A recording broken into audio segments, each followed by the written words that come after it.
Great, thanks, Greg. Just leaving the bell ring. So I'll go ahead and ask our next panelists or session participants to go ahead and join me up here. Jesse Berlin, Vice President and Global Head of Epidemiology at Johnson & Johnson. Andy Bindman had, I guess, some travel difficulties, sort of stuck in Europe, or I think is on his way, but isn't here now. So Greg Simon is going to join us up on here, join us here to help fill in, and then Adrian Hernandez, Vice Dean of Clinical Research, Duke University School of Medicine. And as Greg mentioned, this session is all about real-world data. Before we even consider study design and methods, how can we actually consider real-world data themselves? And how do we know that from the very beginning that real-world data would be appropriate for the particular question of interest?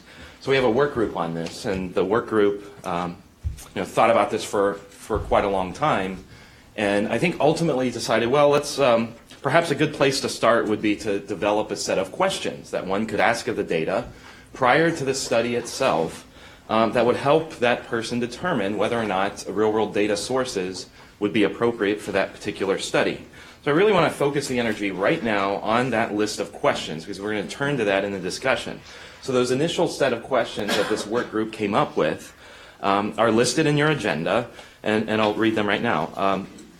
What questions can characterize the utility of real-world data? Well, one would be, is the accuracy good enough to reasonably and consistently identify the right population? Is the accuracy good enough to reasonably and consistently assess the exposure or the intervention?